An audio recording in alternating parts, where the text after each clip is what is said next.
My name is Corinne LaRue, and I'm 33 years old. I was born into a family that runs deep in rural Illinois soil. Old money, old secrets, and older expectations. My parents, Stuart and Eileen, own half the properties in Monroe County, and my brother Clayton was always their golden boy. Loud, charming, reckless in the way that people somehow call promising. I was the quiet one, the bookworm, the one who left. While Clayton crashed cars and dodged rehab, I built a career crunching numbers no one could fake. And yet, I've always felt like a guest in my own family, tolerated but never trusted. Maybe that's why when things finally went to hell, they didn't just turn their backs on me. They threw me to the wolves. I used to think the worst betrayal would come from a stranger. I was wrong. It came from the people who raised me, and it started at a gas station off exit 17. The bathroom light flickered once. A hum overhead. My boots hit the cold tile as I stepped out into air so sharp it cut through my coat. The wind stung my cheeks. Empty lot. No SUV. No taillights. No sound. Just static silence and the thrum of an ice machine struggling to stay alive. I spun in a slow circle. Clayton. Nothing but the rustle of frozen leaves scraping pavement. My phone. My wallet. Both left on the seat during a pit stop that took maybe 3 minutes. I walked toward the gas pumps. No cameras that I could see. The clerk, a teen with headphones and attitude, didn't even look up when I knocked. They left me, I said aloud, testing the words. It didn't feel real. A man in a rusted Ford offered me a ride back toward town. I hesitated, then got in. I memorized every detail. His license plate, the shape of his jaw, the way he didn't ask questions. People only look away when they're told to. The sun had started to rise by the time we pulled up to my parents' estate, black gates yawning open like a trap.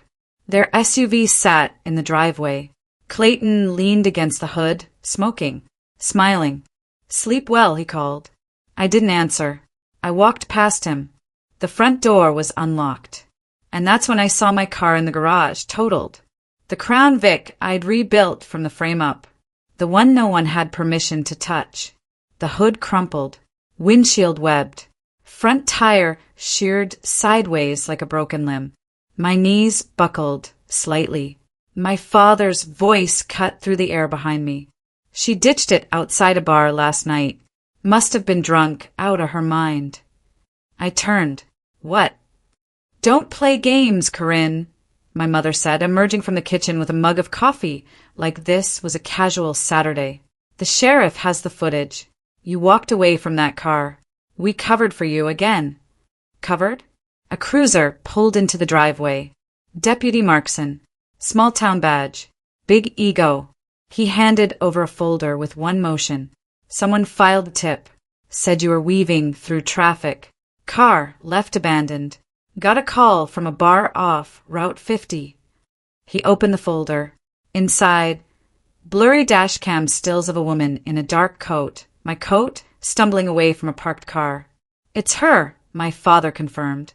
"She's always been reckless. Could have killed someone." "Bullshit," I snapped. "I wasn't even in the car." My mother pulled something from her purse. A breathalyzer printout. 0.11 BAC. My name. My license. I felt the floor tilt under me. Sometimes survival isn't about fighting, my father used to say. It's about silence. Not this time. The night before, that car was parked in the garage. I had the only key, or so I thought. I stumbled out into the cold, heart hammering. Wind like razors. If they were trying to scare me, it was working. Because someone had gone to incredible lengths to fake that footage, that report. Someone had been inside my car, inside my identity. And the worst part, they weren't finished. Someone is trying to erase me, and they're doing a damn good job. The garage smelled like oil, rubber, and something metallic, like blood dried on steel. My breath came out in sharp clouds as I pulled the flashlight from my coat and slipped inside. The door creaked once. I froze. Nothing. Just wind scraping against the siding. I moved fast, My car, what was left of it, sat half covered with a stained tarp, its bones laid bare like a dead thing picked apart by vultures. The front end was crushed, had bent open like a scream. But that's not what caught my eye. There was a new cabinet, padlocked. Wasn't here before. I bent down, ran my fingers across the cold latch, and smiled. People only lock things they're scared to lose. The next morning, I got my real phone back. It was buried in a shoebox at Dean's shop. He'd been the one to tow my car. Still wore that stupid baseball cap like he was 25 instead of pushing 50. You were lucky I was working that night, he muttered. Otherwise Clayton would have had it hauled straight to scrap. I kept my face still. He showed up before the police. Dean didn't answer right away, just rubbed his jaw, told me not to mention it. I turned to leave. One more thing, he added. You don't want to know what was in the trunk. Back in my apartment above the old mill, I powered up the backup GPS unit I kept stashed behind the glove box.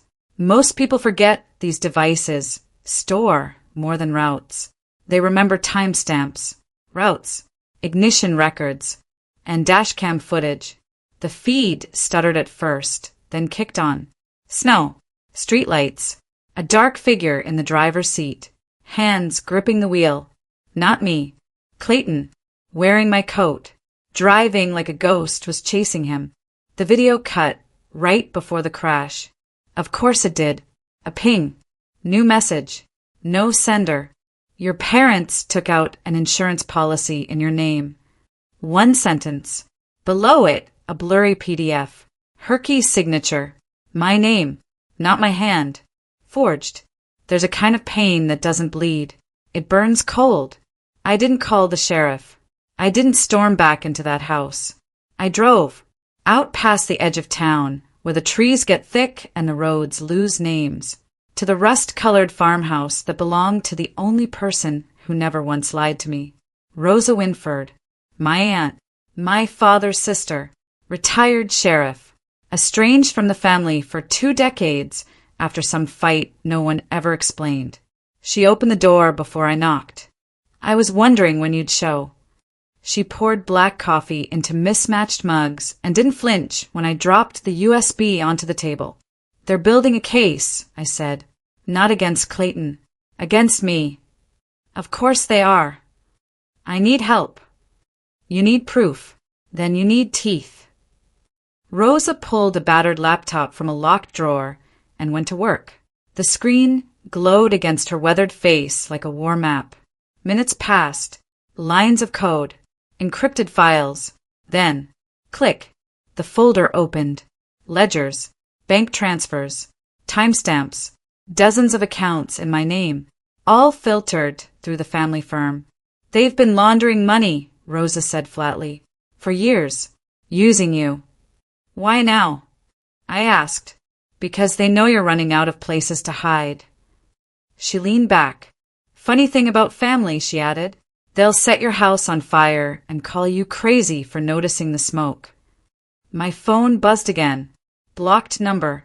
Voicemail. I tapped it on speaker. My mother's voice, smooth as cream. No more stunts, Corinne. Just take the deal. You plead guilty. We'll clean it up like always. Be smart, honey. Then a beat. If you don't, Clayton's going to do something stupid, and we can't protect you from him. I stared at Rosa. She nodded once. You're not in trouble, she said. You're the target. This isn't just about the car. This is about burying me alive, on paper and in court. Shelby Kane's house hadn't changed in 15 years. White siding, fake shutters, porch light that flickered like a dying star. Inside, voices bounced off too clean tile. It was supposed to be a small dinner, but the room was full. Clayton, my parents, Shelby's husband, the assistant DA, a couple of family friends who kept eyeing me like they already knew what the headlines would say. I smiled like I wasn't drowning. Wine? Shelby asked, already pouring. I took the glass, but didn't drink. You look tired, Eileen said sweetly. Still not sleeping? Clayton laughed under his breath. I turned to Shelby. Funny thing, You remember Mr. McKinley's forensics class? She blinked. Sure. You said back then, nothing disappears.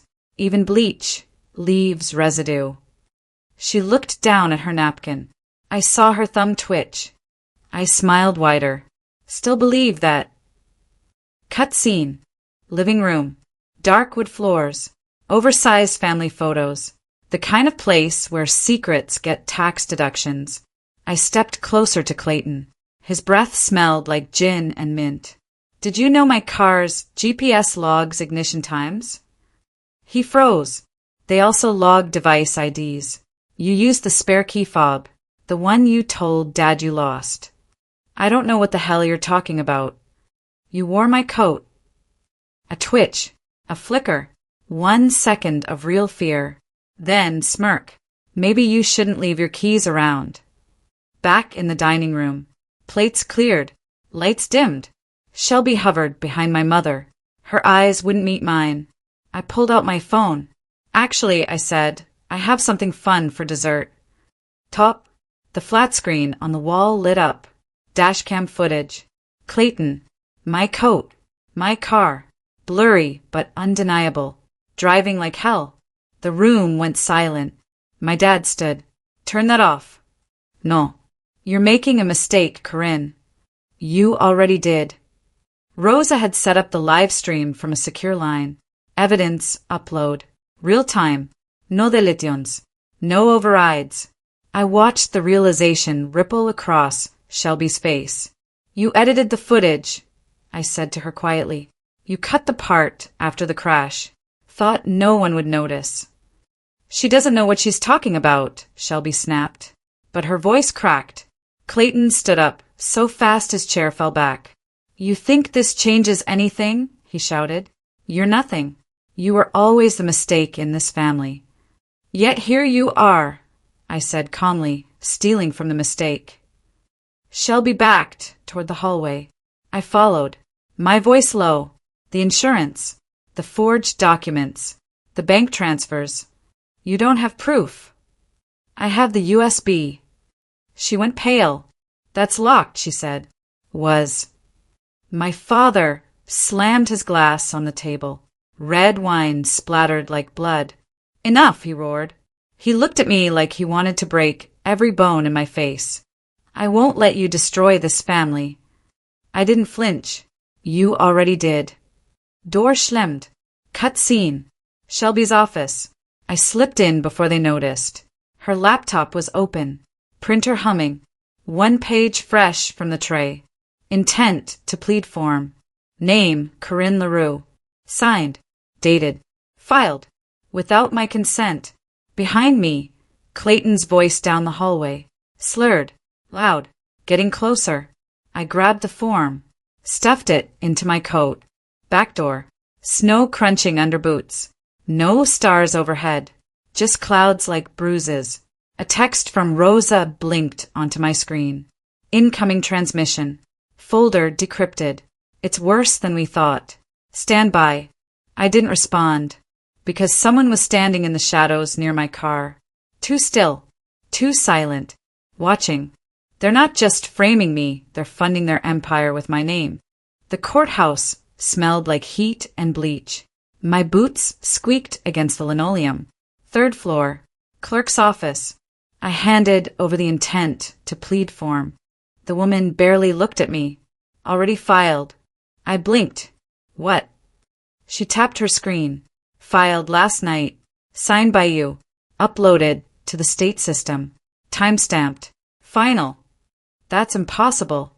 She gave me the look people give mental patients on the verge. I turned and walked fast. Outside, the air was bitter. My breath came out sharp. I clicked my phone on. Blocked number. Voicemail. I hit play. Once she pleads, the insurance clears. After that, she's no longer a problem. My mother's voice. Calm. Steady. A bullet wrapped in silk. Rosa answered on the first ring. They filed it ahead of time, I said. They're accelerating, she replied. Means they're scared. They should be. Back in my car.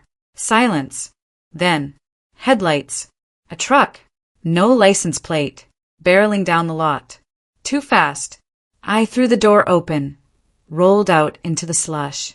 Metal screamed as the truck smashed into the driver's side. Glass rained like hail.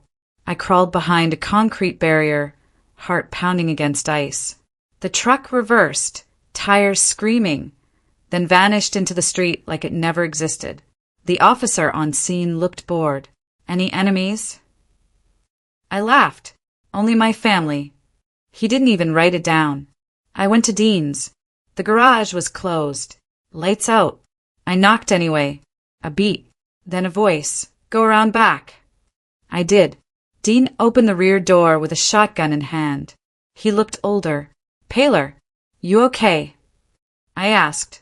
He didn't answer. Just let me in. Inside, the office was trashed. Files scattered. Cabinet pried open. Lockbox gone. He pointed to the wall, spray painted in red. Tell her to stop. They were looking for the GPS unit, I said. Dean nodded. And whatever you left in that car. They're getting sloppy. He looked at me. Or they're getting desperate. There's a saying I used to whisper to myself at night. You don't kill what you fear, you control it. But they weren't trying to control me anymore. They were eliminating loose ends. My phone pinged. Text from Rosa. Files decrypted. Attached, a screenshot. Transaction logs. Routing numbers. Shell companies. All in my name. All funneled through LaRue family trust accounts. They built their entire empire off me. Off my silence. Another ping. Second file. Video. I pressed play. Hidden camera. Grainy. My father in his office. Shelby across from him. She knows, she says. So what, he replies. We burn her reputation. We burn her career. If she still won't shut up, we burn the rest. I leaned against the wall, trying to breathe. You okay? Dean asked. No. 10 minutes later, I was in Rosa's kitchen. She was at the stove, boiling water like nothing had changed. I'm done waiting, I said. I'm done being careful. Her eyes didn't leave the pot. You sure you're ready for the war you're about to start? I nodded. She smiled. Good, because they just called in a favor from a judge I used to put in cuffs. That night, I sat in my apartment with the lights off. Every creak in the building made my fingers tighten. My coat was still damp from snow. A memory flicked into focus. Clayton, age 15, snapping the neck of a stray cat behind the barn. He looked at me after and said, You don't fix what's broken. You bury it. I used to think that was cruelty. Now I know it was prophecy. They're not trying to silence me anymore. They're trying to finish me. I stood in the middle of my kitchen with the lights off, phone in one hand, thumb hovering over send. One message. One chance to end it my way. I know everything. Meet me. No cops. No more lies. Warehouse 36. Midnight. Sent. To Shelby. To Clayton. To my parents. To hell with all of them. Warehouse 36 was an old grain depot 3 miles outside of town. Decommissioned, unsupervised, full of shadows and rust. Rosa was already there. She handed me an earpiece, checked my mic. No small talk. No hesitation. You're wired, your phone's streaming to a cloud backup, and the feed's going to a burner laptop in my truck. If anyone touches you, I have it all. What if they don't touch me? I asked. She looked at me sideways. They will. 11:57 p.m. My boots echoed on cracked concrete. Cold seeped through my jacket. Light flickered overhead. One bulb, bare buzzing. Dust dancing in its beam like ash in the air. Then, footsteps. First my mother. Fur-lined coat. No makeup. Eyes sharp as razors. Then Clayton, reeking of whiskey. Jaw twitching. Last came my father. Slow. Measured. The kind of walk that said I've already won. Shelby wasn't with them. Strike one. You've made this very ugly, Corinne, my mother said, her voice level. I learned from the best. My father held up a flash drive. You brought your bluff, I said. He smiled. You brought yours. Where's Shelby? I asked. She's not part of this, Eileen said too fast. Lie. Cut scene. Outside. Rosa watching through binoculars, earpiece crackling. She tapped her keyboard. One ping. Shelby's phone. Inside the warehouse. Wrong side. I took a step back. Clayton mirrored it, hand slipping into his coat. I shifted my weight, flexed my knees. Let's not pretend this was about money, I said. You buried me in fake paper trails for power, because control is safer than love. My father stepped closer. You were never built for this world, Corinne. You think truth wins. It doesn't. Leverage does. A loud thud behind me. Shelby stumbled out of a side door, face flushed, breathing hard. She's got copies, she yelled. Hidden in a storage locker. Unit 12 at Silverline Depot. My mother spun. You stupid little. Clayton snapped. Gun out. Aiming. Idove. Shot rang out. Shelby screamed. Cut scene. Rosa burst in from the far side, weapon drawn. Drop it. Clayton turned. Stared down the barrel. Another click. He ran. Rosa tackled him mid-stride. Both hit the floor hard. Gun skidded across concrete. My father reached for it. I kicked it out of his hand. Steel hitting steel. Sparks. Eileen just watched, silent, frozen. You let them use me, I said to her. She blinked. You always made everything harder than it needed to be. Sirens in the distance. Rosa grabbed zip ties, cuffed Clayton's wrists behind his back. You're under arrest for attempted murder, fraud, obstruction. Need me to keep going? I turned to my father. You said leverage wins. I held up my phone. Smile. You've been streaming live to Rosa's laptop and to the state attorney's inbox. His face changed. Just a flicker. You'll burn too, he said. Then I'll burn clean. I wasn't there to negotiate. I was there to expose them. The courtroom was still. Morning light slanted through tall windows like blades. Dust motes drifted through the beams. I sat beside Rosa, a badge of honor in this room of suits and accusations. My parents waited at the defense table, eyes hollow. They no longer looked like royalty, just frightened. The judge called the court to order. Everything went blurry when the prosecutor opened with evidence. Not just the fake dashcam, not just the forged breathalyzer, but banking records, emails, surveillance footage from private accounts, transfers, shell companies, signed off by my parents' firm, and videos of conversations proving intent. The courtroom air vibrated with shock, whispers, gasps. One man in the gallery covered his mouth. Shelby stood in the witness box, trembling. The assistant DA, her husband, had already taken immunity in exchange for full testimony. That was Revelation 1. You never hear the truth until someone puts it in your hands, Rosa had once told me, voice low before all this began. Now, those words echoed inside me like thunder. The judge turned to my father. You're charged with conspiracy, fraud, obstruction of justice, and endangering the welfare of another. No small list. They read the counts methodically. Every violation connected to not just the car incident, but years of financial manipulation using my identity. My mother broke first. Tears, shaking, pleading. I didn't watch. Clayton, cuffed and brought in from the detention corridor, stood rigid. I saw fear in his eyes. Not bravado. Not anger. Fear. When the prosecutor presented a final file, a video of my mother saying, "Once she pleads, the insurance clears after that. She's no longer a problem," half the courtroom gasped. That was the moment the truth was sealed. That was the twist no one saw coming. Shelby's testimony was ice cold. She had hidden cameras installed. She had edited footage. She had staged evidence. She claimed she did it for the family. Her face was ashen. Regret? Maybe. But fear, yes. Fear had made her comply. Fear had warped them all. The judge called for recess. I stepped outside. Cold hit like a slap. Wind gusted. Snow flurried.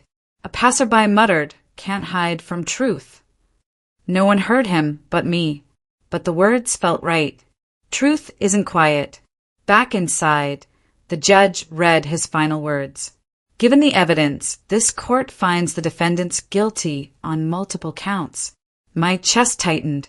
My heart pounded. Not with victory, with release. When it was over, reporters swarmed. Flashes, questions, microphones shoved forward. I didn't speak. Not then. I walked out into the winter air and breathed, really breathed, for the first time in months.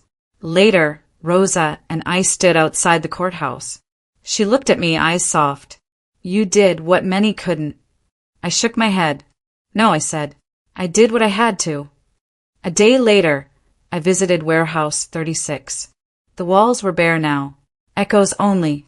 I stood under the single buzz light bulb that still flickered. It reminded me of how close I'd come to being erased. Not just legally, socially, existentially, like nothing more than a ghost.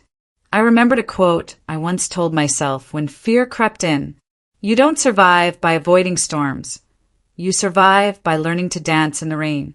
I didn't dance. Not really. But I stood in it, unbroken. The news called it one of the most shocking family betrayals in county history. I didn't care for headlines. I cared that I was no longer afraid. That wasn't justice. Not entirely. It was reclamation. My parents' sentencing came months later. Prison time. Restitution. Court-mandated rehabilitation. Clayton? Plea deal. Reduced time for cooperation. Shelby disappeared from public view. When it was all said and done, I drove out of Monroe County. Snow on the highway. Radio static. Clear road ahead. I glanced at my rearview mirror. No shadows. No ghosts. Just the road. Just me. "Before this began," someone said, "your scars are your power." At the time it sounded like platitude. Now it felt like prophecy. I had been framed, abandoned, betrayed, but I was still here, still breathing, still me. My phone buzzed. A message. No sender name. Just words. Truth can be buried, but it always rises. I smiled, because it had risen. In me. In court. In every courtroom where justice mattered. I pulled onto an open highway. Snow melting under tires. Sun breaking through gray. I whispered to the rising light. No more shadows. No more waiting. And for the first time, I drove not away from fear, but toward a life reclaimed.